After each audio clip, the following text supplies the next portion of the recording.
saw something.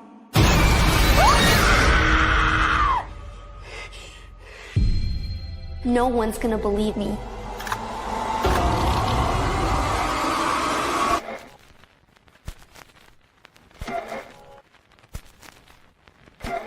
There's a history of stuff like this happening in Derry. We need to figure out what it actually is. Is it gonna happen again?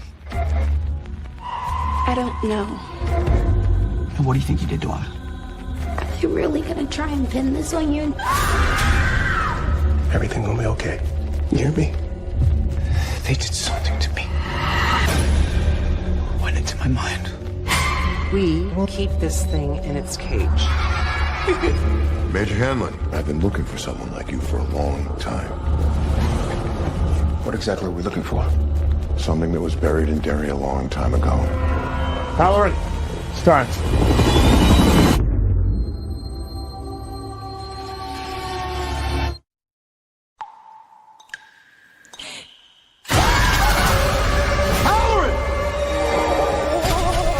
This thing I got, let me see things. What kind of thing? Dead ones. Oh, you know what they say about Derry, dear?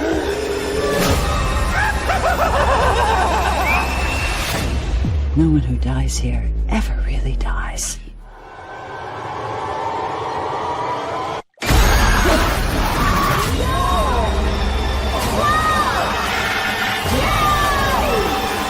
What's the matter? Seeing things?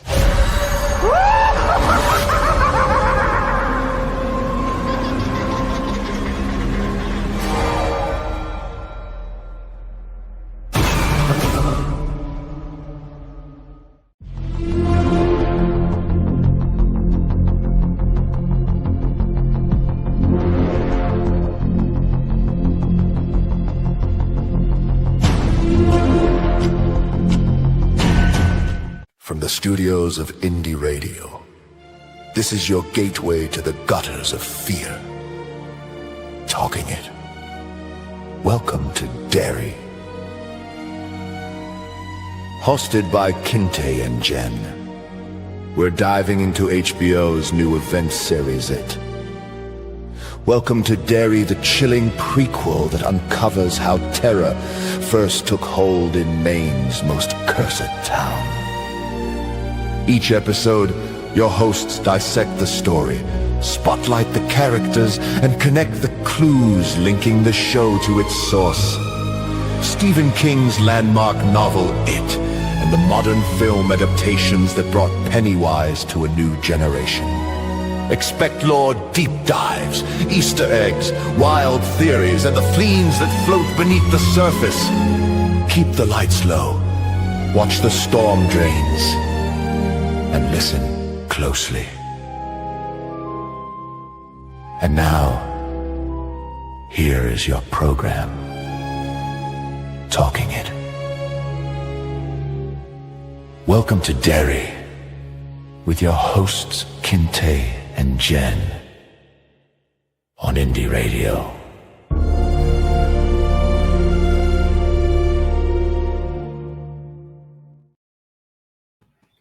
Welcome back.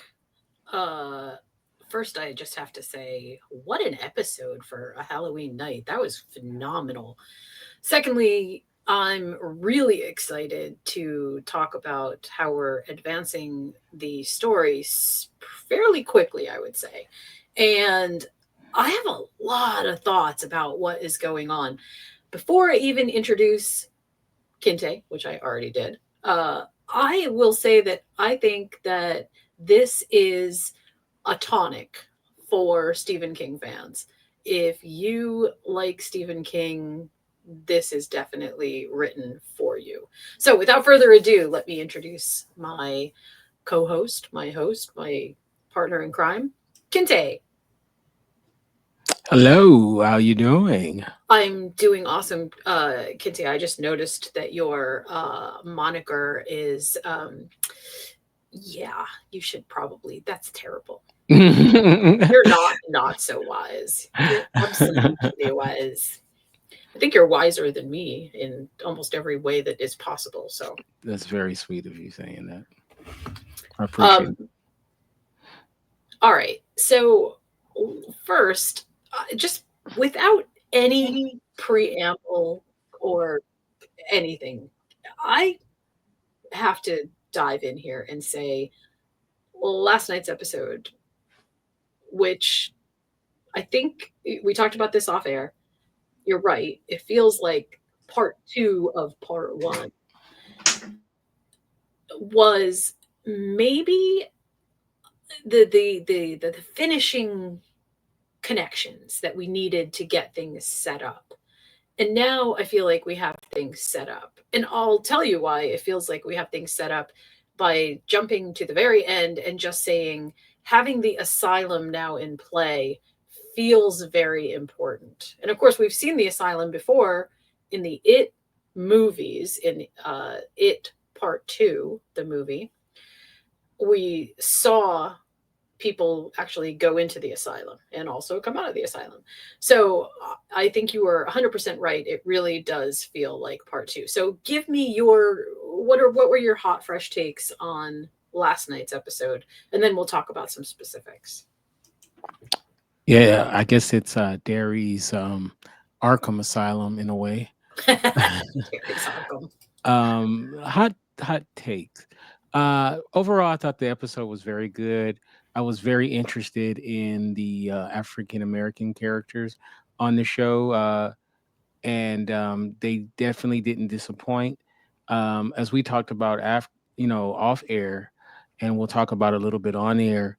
Um, Look, there's no way you can get around dealing with the racial aspects of what Black people went through in the '60s, for sure. I mean, even today, but definitely in the '60s. Sometimes as an African American person, I would prefer to have characters that are just a part of the story, and their race is not significantly the big thing about them. Now I guess it would be not right to not touch on it at all. But I feel like when you do that, you make the character into, as I said, to you, an other. And that's one thing that I'm always worried about when they do that. But with that said, I quite enjoyed the episode. I thought it was very good, and I thought that the actors did a good job. It was terrifying. They had some really nightmarish visuals, Very. and yeah, it's so much to unpack. And the scene where people are gonna beat me up with this, the um, the young lady whose father's a projectionist. Mm-hmm. What's her name? The character? Do you remember? Yeah, she is not Caroline. Yeah, is it Caroline? Um, we're gonna get murdered for this. But I am not looking at the cast list. yeah, And I'm looking so, at the cast list and I don't see a Caroline on the cast list. so I'm Uh, wrong. but I know who you're talking about. yeah, Yeah. yeah, yeah. Thanks, Well, you know what? I'll do you guys one better. Uh, this young lady, she is the scene where she's banging on the door and the mom answers, and and she yells at old girl about you know not sticking up for her father. That scene was really good, and it was very very heartbreaking. Yeah, so yeah, I enjoyed the episode. Oh, did we lose Jenny Wise? Okay, Jenny, if you're I'm here. talking. Oh, okay, okay. I was gonna say we can't hear you, but yeah, no, I thought it was really good. Okay, so with that, let's talk a little bit first about the intro, because the intro was something that we didn't see the last time. We didn't see it in the pilot, and the intro basically references just about every one of the major events that Pennywise is attached to, and also some super interesting visuals, I guess, to places that we've only just heard about. And basically all the horror stuff is well contained within these idyllic images that look like Norman Rockwell postcards practically. And then you kind of pan out and you see all of the just nice idyllic things in the words Derry. So there's the symbolism underneath that, obviously, is, there's a lot more than what you see in Derry. When you see nice things happening, behind them are usually horrific things, which I thought was really good. Like, somebody really put a lot of thought into that. I loved it. So, and also, I also think that just from the vantage point of seeing that as the opening, it really sets up a lot. So what did you think about the opening? Did you like it? Yes, I did like it. I was wondering if we were going to get an opening, because most pilots, they don't have the opening, and then you get it later on, and so I was wondering if they were going to even do that in the show, and they definitely did, and I thought it was good. I thought it was very well done. Like you said, the Norman Rockwell painting aesthetic to it fits perfectly for what they're going for, and yeah, I thought it was excellent.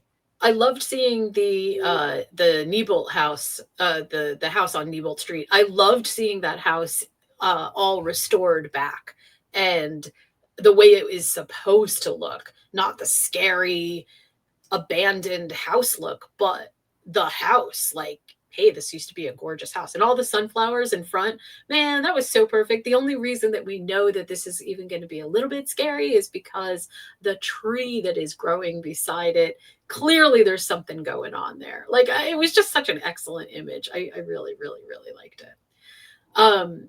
Okay, the one thing that actually sort of scares me, I think, more than anything realistically should, was actually the giant mushroom cloud. The imagery there, just it absolutely freezes me in my tracks every single time. So That's funny. As soon as you said that, it's on the screen. Like we planned it. that really did scare me. That really did scare me. And that's the gang. That's the Bradley gang. That was, and a lot of these things are all part of, like, the ironworks. When the ironworks place exploded, that was a big one. And we know that all of these events all had ripple effects out into the community. So all of these created fear factors, if you will, that Pennywise could then use, which I thought was pretty great. So you want to just as a side note, yeah. I was watching this video on YouTube, and it was about the disaster that Stephen King did when he made this movie called Maximum Overdrive. Oh yeah. Which it was about the whole experience, and how he was coked out of his mind and always drunk.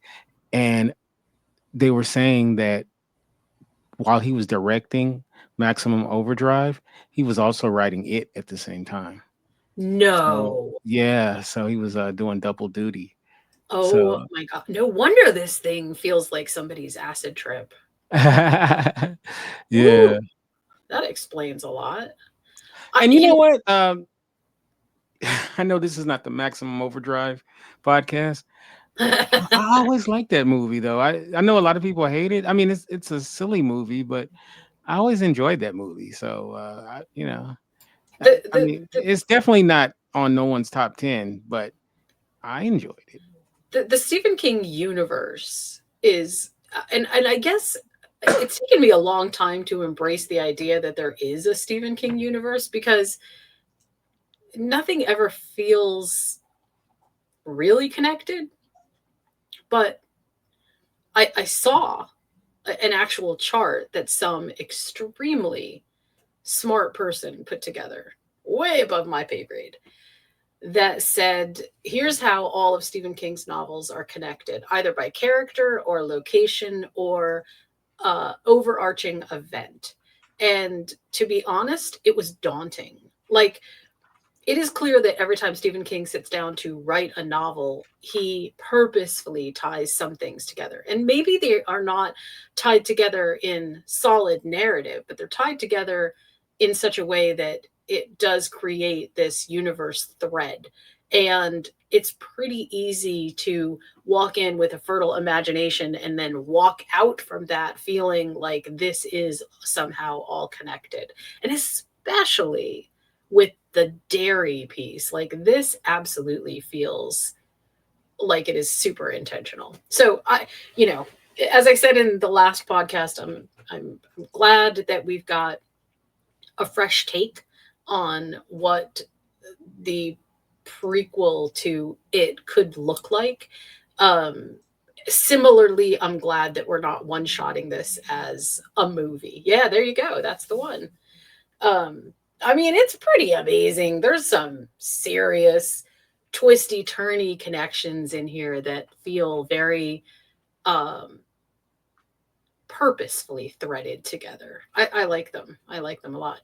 Now, in this episode, we actually had a lot of callbacks to the original It movies, the first two movies. In fact, one of the things that I loved was we saw the pharmacist, super young, hanging out by the pharmacy, smoking a cigarette when Mrs. Hanlon walks by. That's the same pharmacist that was in, well, actually both of the It movies, specifically the one that talks to Bev while the guys are off stealing, pharmaceutical trauma sutures and stuff for Ben. So that was great. I mean, that was a really good call out. And this whole episode was kind of full of those, which I did really like. They also mentioned the antique store, which is the place that they see the what was it? What did he call his bike? The silver glider. See, now I'm going to sound like now I really am going to. Oh, no, it wasn't silver glider. It was just silver. It was just silver. But he saw basically Bill sees his bike in that same exact antique store window in It. So the antique store has been around. I made the joke while we were watching it. I wonder if there's a demon in the background selling stuff, because then that would fit in with Needful Things. But anyway, okay. So the name of the store, I know what it was called. The name of the store is called Secondhand Rose. That was the name of the antique store. Okay. I want to circle back to something real quick because I do want to talk about the military thing first. I want to get that out of the way because I want to reference something that we were talking about before we get into where the kids are at. So the part about racism being this incredible overarching sense of dread and fear. I mentioned to you off air that I think that we overuse this trope, and specifically I think white writers overuse the trope not in a way to take back power for a different culture, but they overuse it thinking that it is the scariest thing that they can come up with for people of color. Now, in some ways, I feel like we got a little bit of a mute to that because the colonel on base basically says, you know what, we're in the North. This is Derry, Maine. We're not in the South. And I feel like that was a pretty good indication that, hey, you know what, we're really not used to that kind of, this isn't really the way that it's supposed to be. Even if there's a little pocket of racism, look, this isn't the way that we don't handle things that way. And yet they clearly are writing it in that these people are like you said, they are the others. So that definitely exists.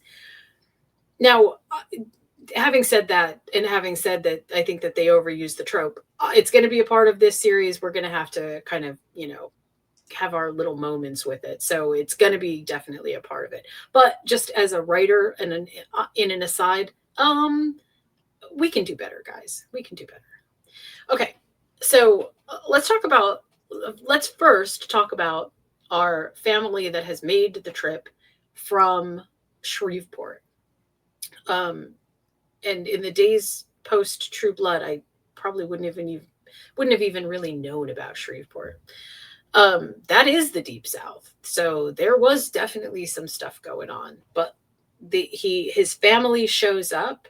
And when his family shows up, one of the things that I think was really awesome is he kind of has this, I'm trying to think of a good way to explain it. He definitely, the whole family has this, we've been through this before. We've moved, not a wariness, but just yeah, we end up having to move a lot. And if you're a military family, you know that that's just sort of the state of play. You have to get used to that.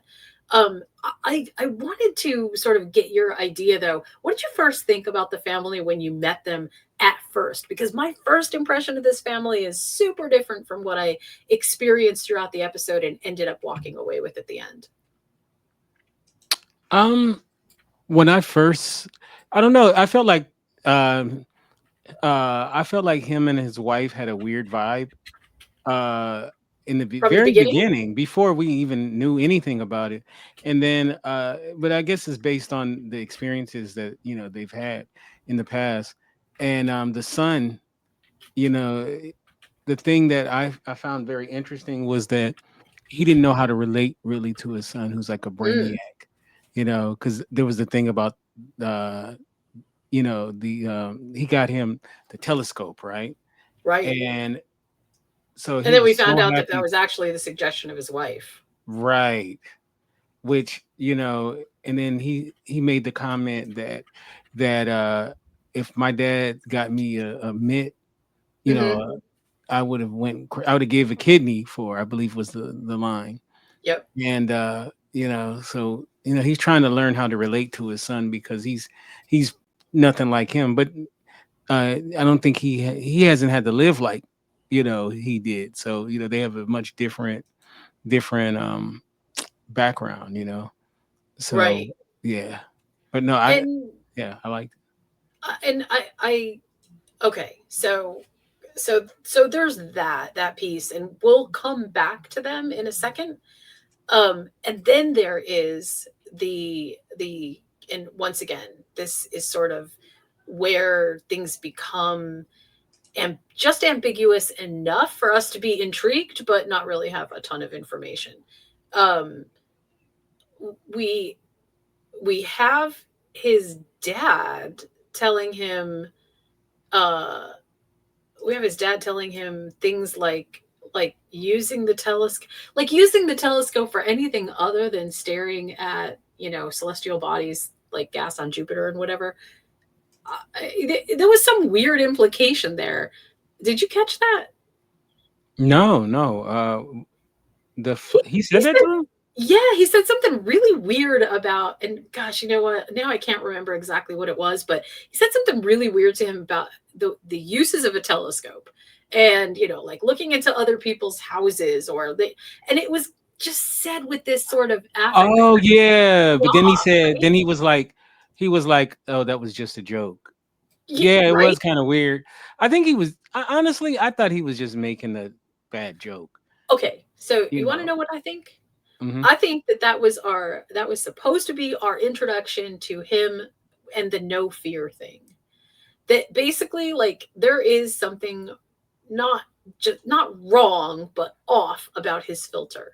He doesn't see things the same way that everybody else does. And a lot of us, if you are socially awkward or have something strange about your filter, you'll try to cover it with a joke. I'm speaking from experience. Whenever I feel super awkward about not doing so, creating a social faux pas, I absolutely resort to humor afterwards and go, haha, wasn't that funny? When actually that was not a joke. It was just me not being able to read the room. And that's exactly what I thought happened here. Do you think I'm wrong? No, I think you're right. Because then when he walks in, and again, skipping around a little bit, but when he walks into the office, into his superior's office to basically report what he knows, that, hey, you know what, I know, and we'll get into this in a second, but I know that what you said happened didn't really happen with the guy that tried to attack me. I had that same feeling. Like, that was either super brave or really dumb. Like, it was hard for me to even understand why he did that, especially somebody who, look, Leroy might be, I don't know. I'm trying to like come up with really good Do you words do for you this. want to? I actually have that clip. I can play it. I'll play Yeah. the audio from it. All right. Major, Can you hear? have a seat. Yeah. It won't be necessary, sir. I just thought you should know you have an innocent man locked in a stockade. He's a racist asshole, but he's innocent.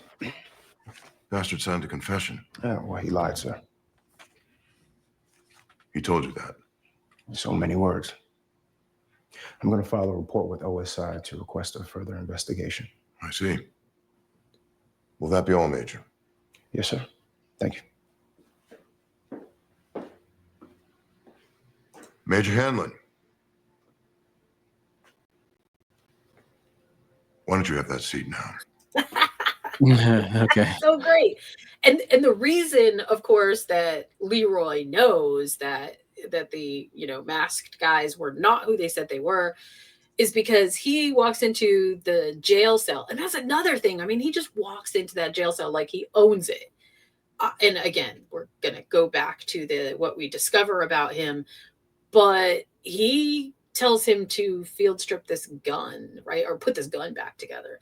And he can't do it. Why can't he do it? Because it's not a standard issue gun. It's a very specialized gun. And that is the gun that he saw. I think it was Korean, that he saw, that he took special note of, and then realized this guy did not put that together. There's no way that he's strong enough to do that. That was crazy. Like, first of all, his gift and powers of observation, absolutely amazing. But the big thing for me was the amount of, again, I attributed this to bravery. Like, oh my God, this guy is so brave. Then we find out through that very same scene that we just heard the clip of, he's not exactly brave. He's just absent fear, which I suspect we will discover there is a differentiation. There's a difference between being brave and being absent fear. And I think it's going to come into play with the kids. I think the kids are brave. He's just absent fear. Does that make sense? Oh, it makes perfect sense. Yeah. I have a nephew. His name won't be, I will not say, but I believe he's very similar. Absent fear or Yeah, super absent brave? fear. Absent fear. Absent fear for sure. In situations you'd be like, you should be afraid. Up until my son was, I don't know, maybe 10 or so, he had a really similar situation. He would put himself in, I mean, when I say mortal peril, I mean mortal peril. Like, he would walk into the water at the beach over his head with waves slamming every other person onto the shore. And he'd just be like, yeah, okay. I mean, and then you'd say, what if you get hurt? And he'd go, okay, well, then I get hurt. But it was like so weird. That's exactly the same vibe that I got from Leroy. Like, yeah, okay, if I get hurt, oh, I get hurt, but I'm not afraid of it. Which is sort of the way that, like, You're not afraid of it? yeah. No, I actually am afraid of it. I would not want anything even close to Pennywise around me. Mm-hmm. Okay, so let's also talk a little bit about what we talked about last week. Wait, on the you podcast. wouldn't date a clown? No, I've dated enough clowns in my life. Thank you very much. You know, I told a friend of mine, I said, what's great about all your exes being clowns is they can all fit in one car. That was funny. But okay, so I know it was the Bradley gang. All right, it's the Bradley gang that we found. Okay, so hold on, I'm getting too far ahead of myself. Let's talk about the dig. Okay, we've got some people that are doing some highly specialized work. In fact, one of our group of people who are of color who get together and have drinks and whatever, we find out that he's got some special privileges, some special status, right? We discover that when he tries to get back on the base. He's working on some top secret project, and the discovery of what that project is sort of comes to light at toward the end of the episode, where we get a car that they dig up. And inside of the car are a number of skeletons, right? And we can guess, based on the car and the number of skeletons inside, that that's the Bradley gang, right? And if that's true, why are they uncovering that? What is the significance of that? But I think what you and I discussed on the last podcast is actually coming to fruition. The military recognizes that something that feeds on fear is there, and they either want it as a weapon, maybe to thwart what they think might be to come, which maybe the mushroom clouds are a sign of, like to use in the Cold War, or they think that they can harness that in some other way. I don't know what way, but that's what it feels like to me. What did you think? Where are you getting the Bradley gang from? Okay, so Derry's story has the story of the Bradley gang. Mm-hmm. Is this from the book? Well, yes, but no. It's also from the movies. I saw the movies both once, and it was a while ago. So you got to.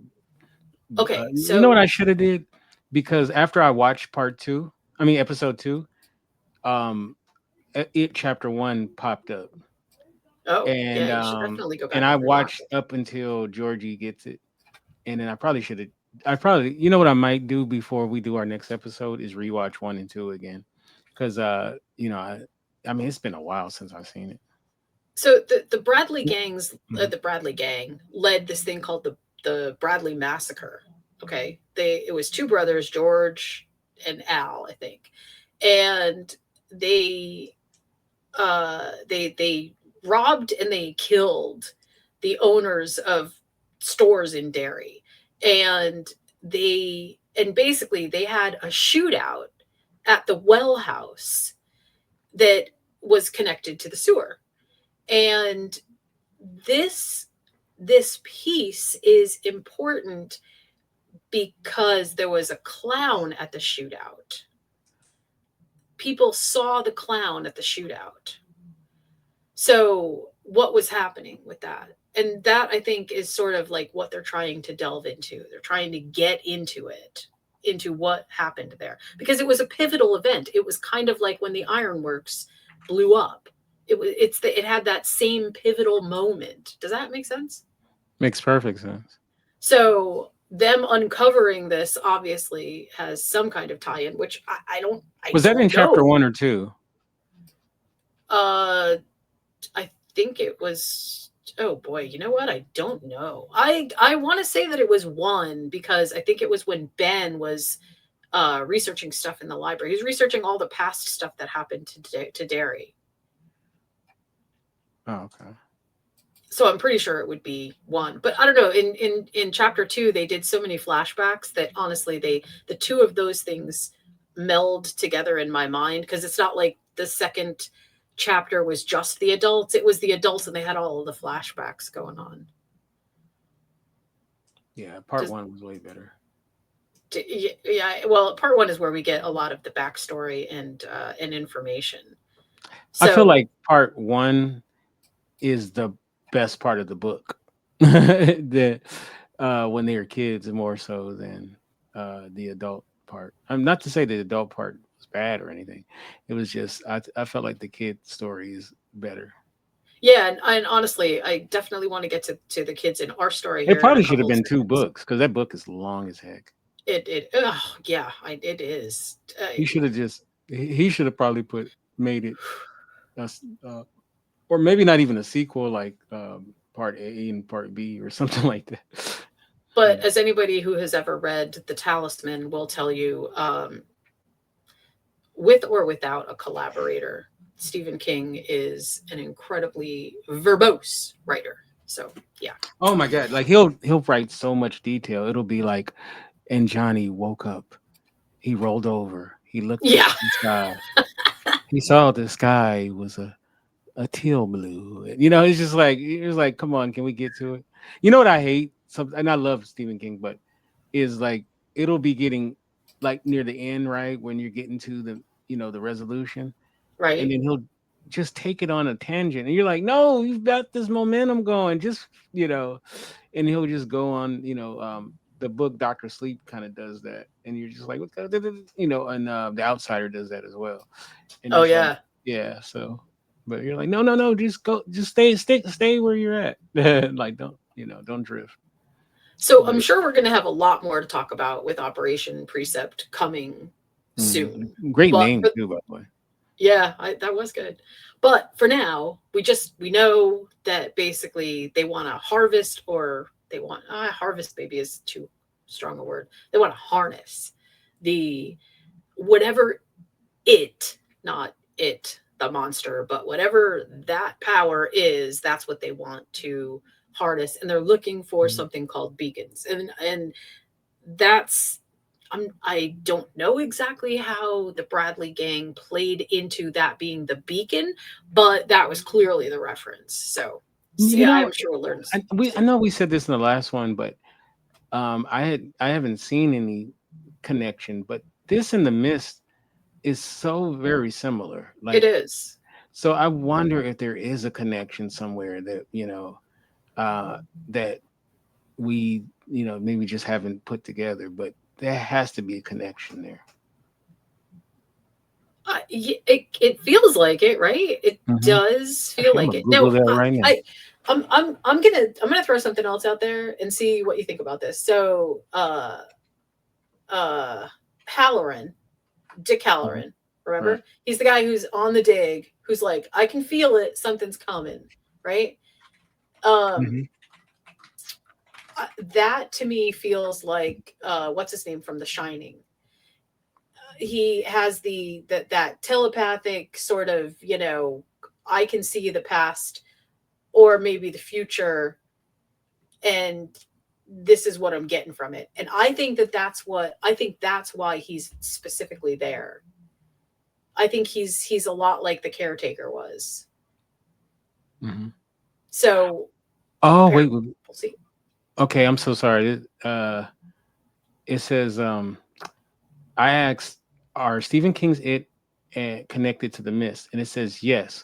While It and The Mist have distinct stories, they are connected through a larger Stephen King multiverse. Both stories feature monsters from the Tadesh space, a void between dimensions that is also a prison for demons, and both stories are linked to the central conflict of the Dark Towers series. Right. Yeah, so okay. And it says other clues include red balloons appearing in the Mist film and a painting of the gunslinger in the opening scene, a nod to the Dark Tower series that connects both worlds. Okay, so I knew it. Sorry. that was just bothering me right there. That actually would make, I think, a lot of sense. That really would make a lot of sense. Yeah, I wonder how far what is the town? Okay, what's the town in The Mist? Oh, I forgot what the name of that town is. I'm looking because it it's up not right Castle now. Rock and it's not Derry and it's Oh, not it's Maine. his normal haunts. It's It is Bridgeton, Maine, Maine. but it's I don't know what the name of the town is though. And Derry is in Derry, Maine, right? Yeah, and so is Castle Rock. Yeah, so yeah, okay. So we've got all of these things. We've got the beacons going. We've got they're looking for things. We've got clearly people who have some kind of maybe clairvoyance or attachment to items and objects. And we also have Hanlon, who basically experiences no fear. So the military part of this is super interesting, and we'll see where that goes. But let's talk about the real stars of the show, if you will. Let's talk about what the kids are doing. So I gotta say, one of the things that this show gets right is the experience that kids have being the quote unquote outsider, what you're willing to do to be in the group that you want to be in. We saw that with Margie and the patty cakes, and we saw how far other people go to be outside of that group, or how far the patty cakes will go to exclude those people from the group. And my guess is that is definitely going to play a big part in what is to come. But the one thing that really threw me about this episode, and tell me what you think, is this idea that belonging gives you protection, because that does absolutely feel like it is a part of the central core tenet to this narrative. Belonging in a group is what gives you everything. It gives you bravery. It gives you freedom to experience things without so much fear and things like that. So what do you think? What do you think generally about we'll just call them the kids right now, and we'll get into Hank's story in a second, but what are you thinking about where all of those stories are going? Because even Leroy's son is having his own challenges. Yeah, one thing that's a recurring theme in most of Stephen King's books is that, right? Because I think he always felt like kind of an outsider himself.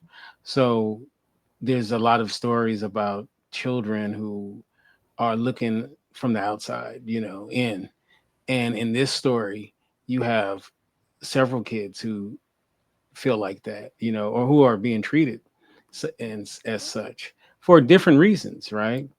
And so, no, I think that's very good. And what it'll do is it's going to make certain characters have to band together to have, you have to have some sort of tribe, right, to survive. So that's the tribe that is forming. So you're going to see these characters kind of make their own, I don't want to say losers club, but their own club, Right. And I think we sort of saw that happening before the other kids died, right? Because that was sort of that was forming into a group, but then they were mercilessly disrupted from forming that group by basically succumbing to Pennywise. Ronnie, the projectionist, that's Hank's daughter, she's the one that I think she took a starring role in this episode. First of all, she confronts Lily and says, look, people are coming after my dad, right? And we'll get into the bedroom scene in a second, but she tells Lily, look, people are coming after my dad, and you can say something. And remember what I was saying about bravery and how there is like a difference between being brave and acting without fear. Lily right now is acting both with fear and without bravery. Both of those things exist at the same time for her. And I mean, when you think about it, God, that character has been through so much that it's almost unfathomable. But Ronnie, who similarly has been through a lot and experienced viscerally a lot of the same stuff, she's holding it together a lot more. And I think there's a number of different reasons for that. Ronnie, despite the fact that her grandmother is overbearing and, maybe not all that great, still has her plus her dad. And those two things together kind of keep her sanity. That's what it feels like. But Lily is dealing with a suspicious mother who, at the end of this episode, commits her daughter once again to the asylum. Like, that's crazy. To me, that's crazy. I don't know exactly what I would say if my kid said the pickle jars exploded and my dad was in them. Yeah, I'd have some serious thoughts about what is mentally going on with my kids. I don't know if my first thought would be to commit them to the asylum. I don't know.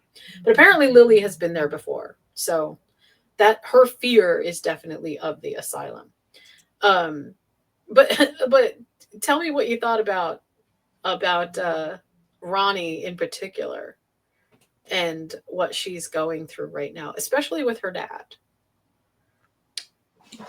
Well, one thing that I really appreciated was that how hard she fighting for her dad, right? Yeah. That I love that. I love to see that she loves her father.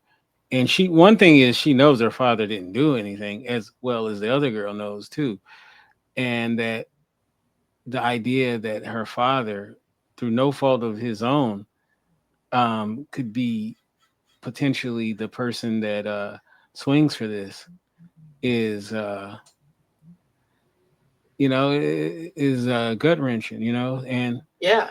the scene where they come and get him was just, you know, was all was very heartbreaking. I this sort of, I think it speaks to a larger, and I'm skipping back and forth a little bit, but it speaks to a larger issue that we're already seeing in Derry, which I actually really love because I feel like this is 100% organic to the It novel, and that is that Derry also warps the adults in the town, and it changes them. In fact, we saw a great example of that, now that I'm thinking of it, when Charlotte is looking out from the butcher shop and she sees the bullies, the kids, beating up some kid in the street, and the butcher just goes, "Oh, boys will be boys."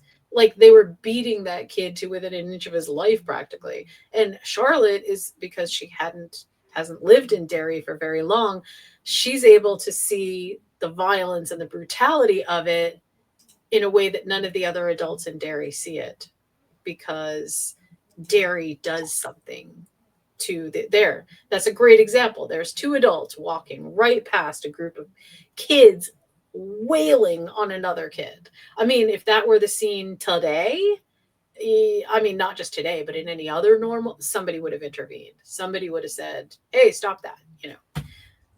It was interesting. What did you think about that? Yeah, hopefully they would. You never know about even today that some people, they don't always do. But I hear what you're saying though. And then as a black woman, for her to do that, she's taking a big risk as well. And And it sounds like there might be history there, right? mhm, Like there might be history about her standing up to other people. right, right. So, and they got into a kind of an argument about that later at dinner, eating their rump roast. Which is a great cut of meat, by the way. It Totally is. love that. Okay. So let's see. So let's make sure that we let's touch on the bedroom scene. Um, I first thing I got to say is that was an amazing. It was dark. Okay, so dark always covers a multitude of sins, but that was viscerally upsetting. It was viscerally upsetting both from the standpoint of just thinking about what a kid would be experiencing, how traumatizing that would be uh, to Ronnie for sure, but also the fact that Pennywise was using the visage of her mom was so disturbing. I mean, absolutely disturbing. What do you think of that scene?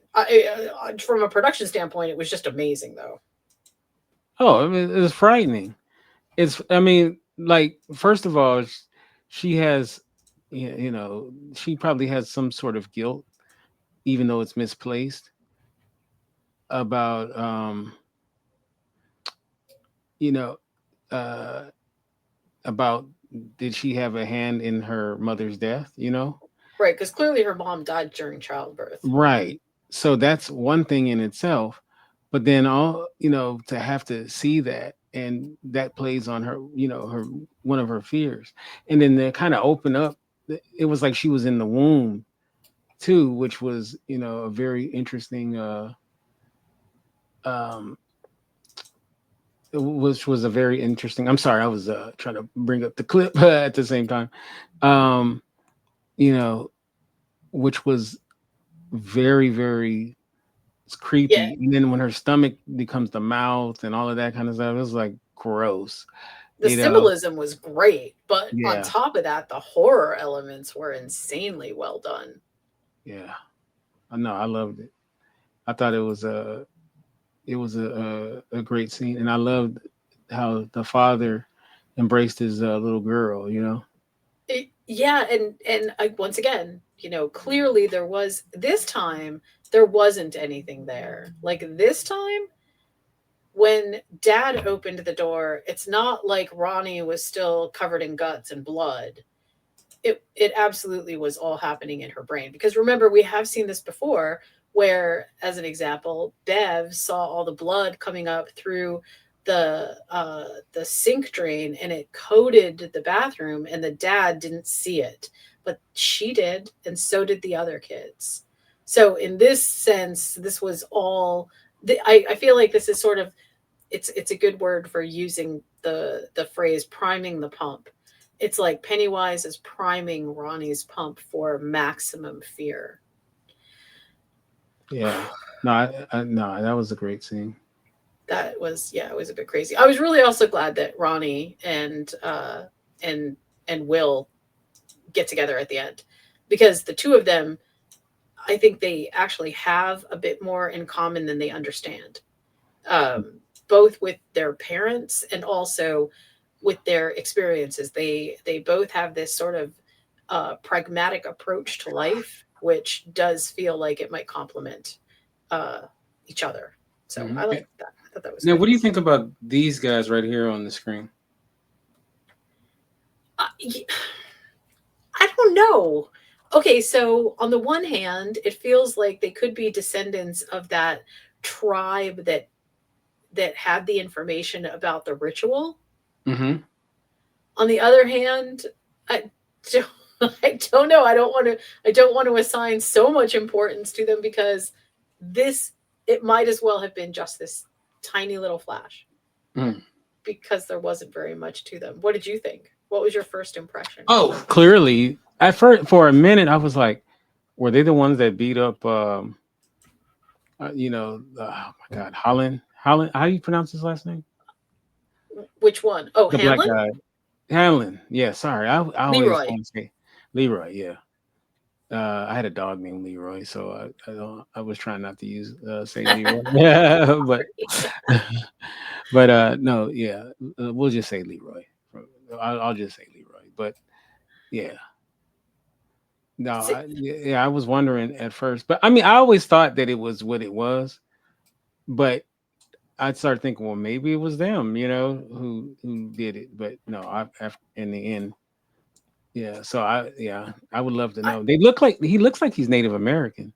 Yeah, and that's why I thought that maybe it had the tie-in was, remember, it's a Native American ritual that ultimately, although it didn't work the first time, that was where the kids get their ritual to destroy Pennywise at the end. Right.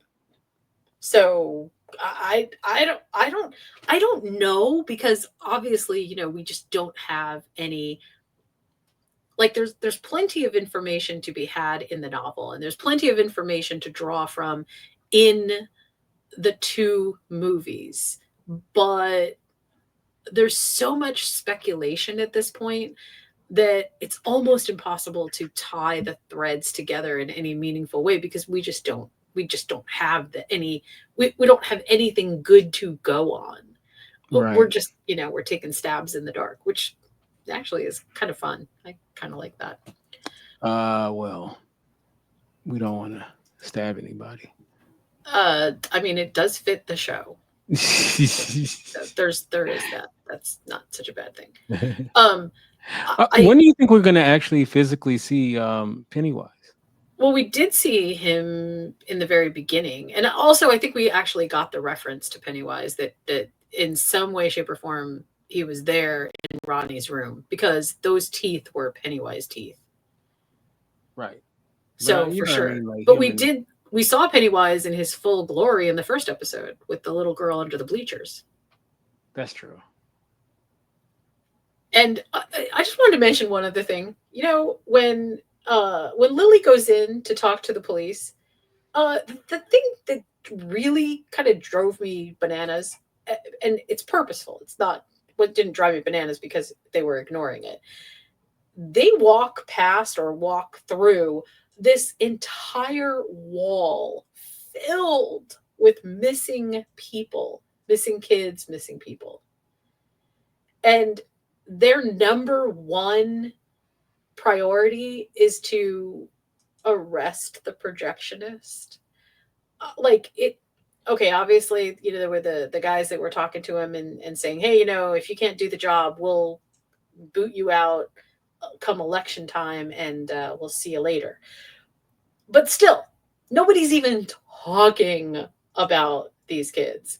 It is from the perspective of the narrative, it is absolutely infuriating that none of the adults seem to even remember these kids once they go missing. They go missing, it's a big deal for a very short time, and then it's almost like they are completely forgotten.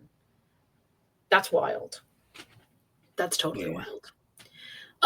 So let's talk about the infamous pickle scene and tell me, first of all, tell me what you thought about it, and then I'll tell you what I thought about it. The infamous pickle scene, that's so funny. I mean, at this point, that's going to go down in history. Yeah, I thought before the pickle, the actual pickle part, I love this part.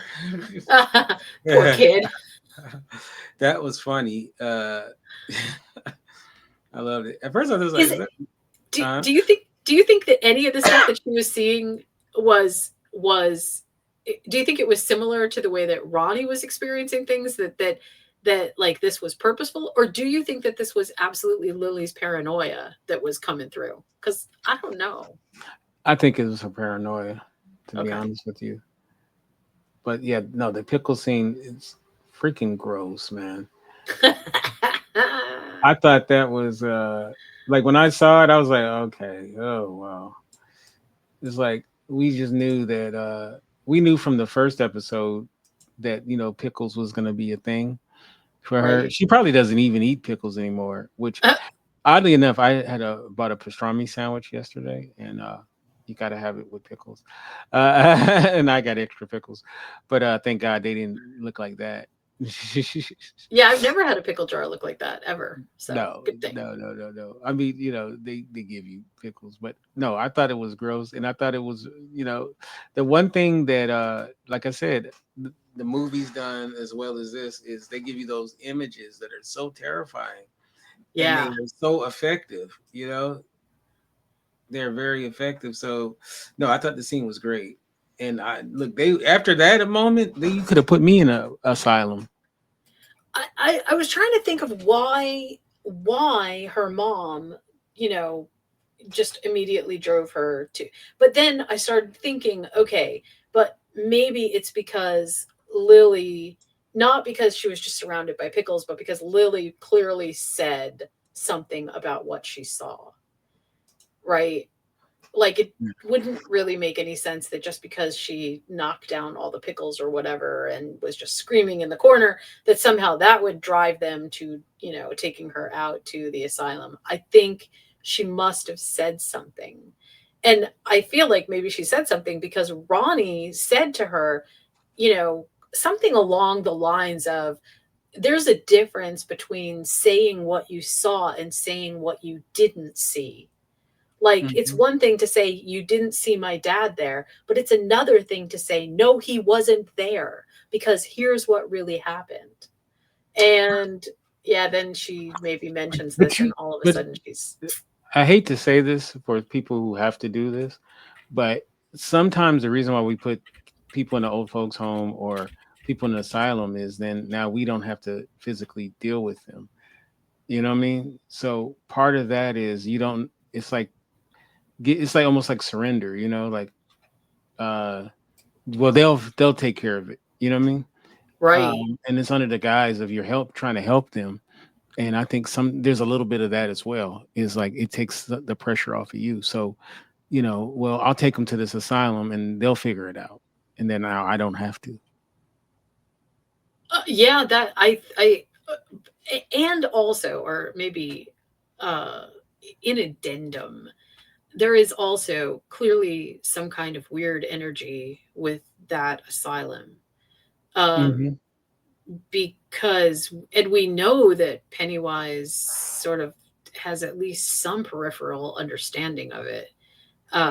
Because, he got, what's his name out, um, who then went on to terrorize everybody again. So, the zombie driving the car in the second movie still cracks me up to this day. Mm-hmm. I can't think about it and not laugh. I before we end things, I wanted to get one other sort of idea out there. What, or I shouldn't say what, I should say how. How do you think they are doing with making this a story that is genre wise horror, but remaining true to character setting, the reality of the characters and settings? Like, how are you feeling about how they are doing with that? Because I think I mentioned this in the first podcast. I have this overarching feeling that part of what the writers are doing is creating Derry in the similar way that they did with the movies, creating Derry as like a strange character all of its own, a character that is obviously part of the Pennywise influence, but not Pennywise necessarily. Like, the influence is a different thing than Pennywise. And that's how I felt about the beacons too. Like, well, that's odd. I'd never even heard of that before. So what are your thoughts? That's interesting. I didn't even think about it like that. No, I think they're doing a great job. Look, it's gonna be difficult to match the original material, and definitely the films as well. And so far, so good. They're setting up the town in a very good way from that opening scene. That opening scene definitely has you strapped in, and so I think they're doing a good job. Obviously, I think we need a couple more episodes to decide how effective they're doing, but so far so good. Yeah, I do too. I feel like that like this is they're definitely setting things up really, really well. But I'm Oh, also gonna go ahead. I have a suggestion. Mhm. Um, okay, so a new episode doesn't come Sunday, right? Because we got it on Halloween, right? Oh, is that true? I I don't. believe so. Wait, let's make sure. Episode 3 is March. No, I'm sorry, November 9th. So that's Now you see it. Yeah.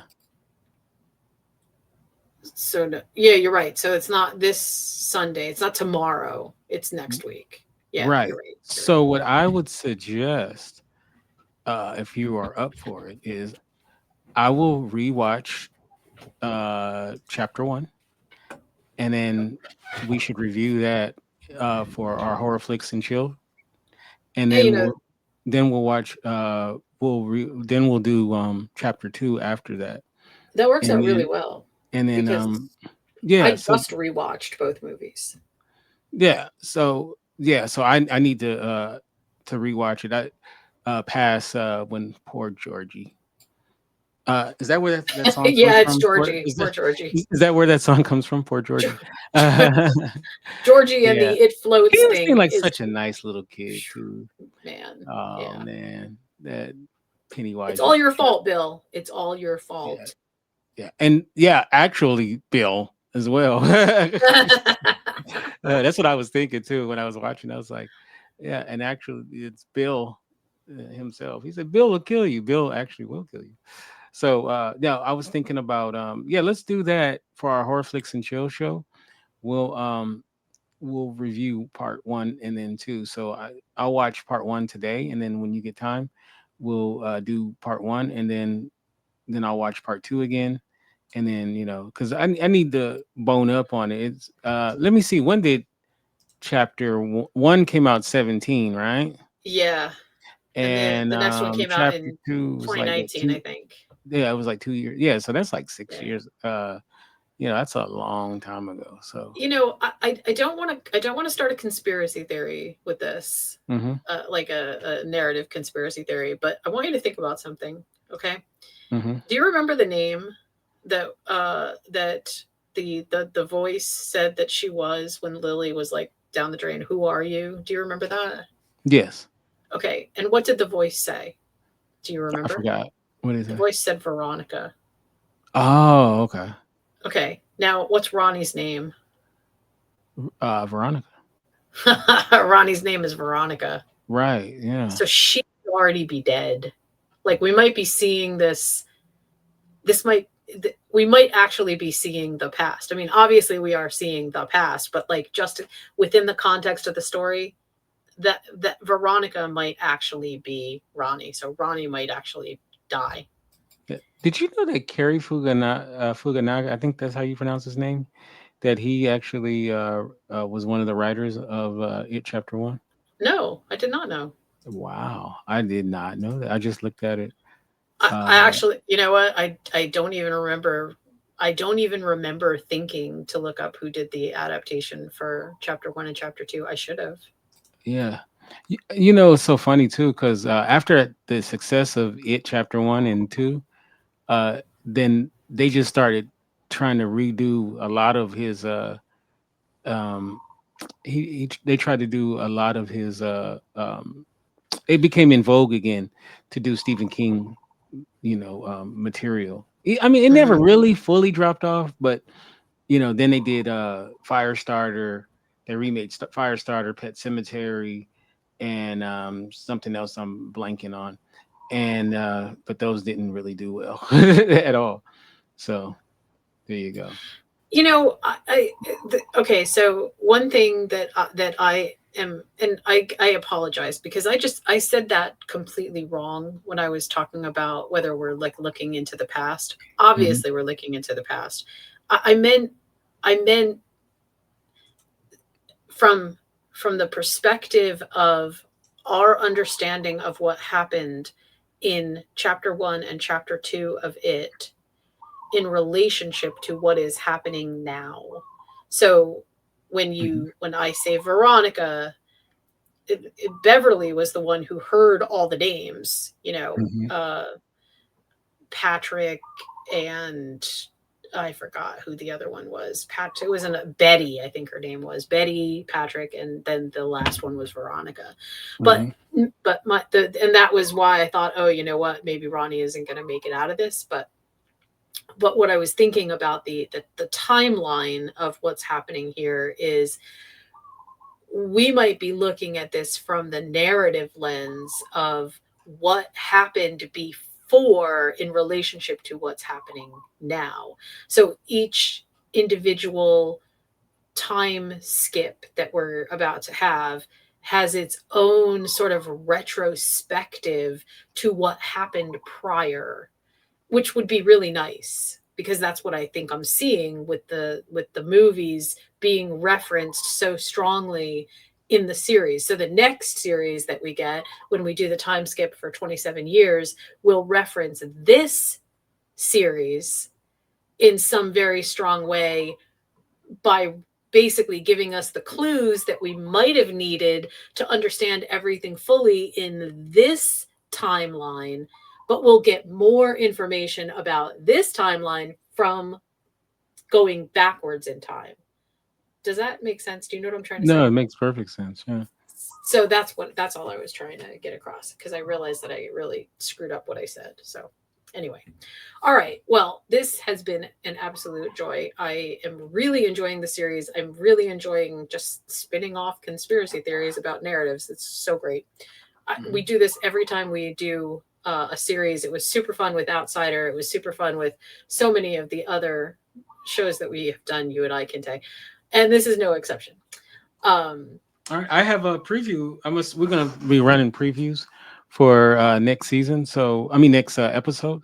So Next let me episode. play that, and then we'll say our outro. Okay. All right. So we'll be right back. Hallorann's psychic abilities have been proven, but there's only so much he can do stuck on base pointing at maps, and we're running out of time. Put him in the air.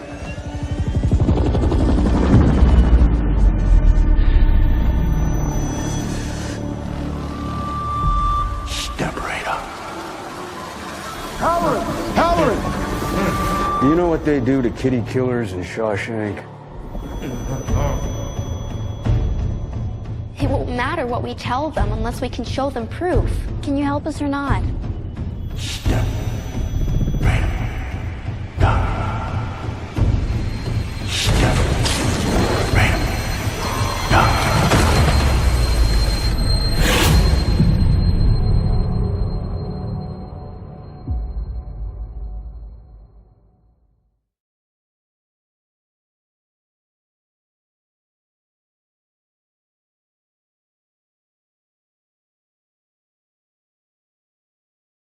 All right. Very Sounds spooky. interesting. Shawshank reference.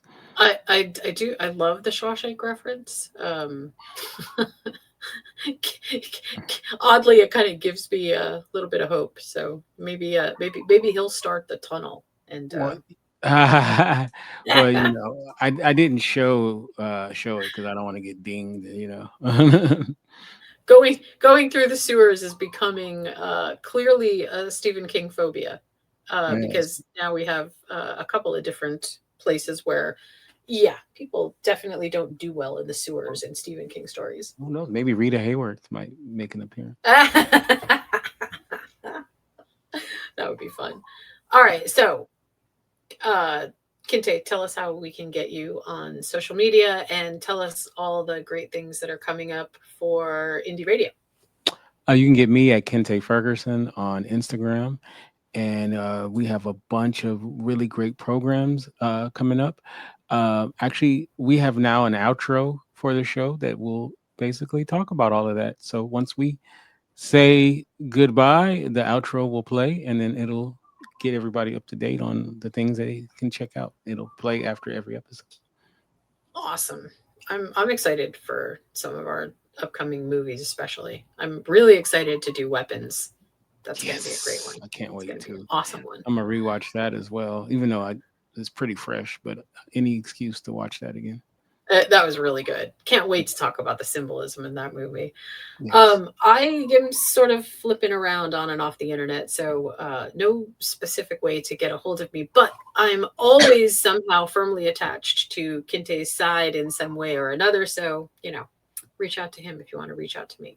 All right, so we will see you next week on It. Welcome to Derry. Peace. You've been listening to an indie radio program. Thanks for spending part of your day with us. Don't stop here. Dive into the rest of our lineup. Queue up horror flicks and chill for spoiler-smart reviews and watch-along fun. Join Talking at Welcome to Derry as we unpack the HBO series Welcome to Derry. Voyage with Talking Alien Earth for deep dive breakdowns of FX's Alien Earth. Sample Pilot Season, where we review the very first episodes of new and classic drama and comedy TV shows. And step into the Spotlight Music Edition, where artists and industry insiders reveal the stories behind the sound. Make sure to follow the show and the Indie Radio Network on your favorite podcast app. Tap subscribe, rate us, and drop a quick review. It helps more listeners find the indie voices you love. Got a friend who'd vibe with today's episode? Share it with them and bring them into the conversation. Want more? Keep an ear out for bonus segments, special drops, and announcements rolling out all season long. For updates, episode guides, and extras, check your show notes. Everything you need is right there. Thanks again for listening to Indie Radio. Radio, the indie way.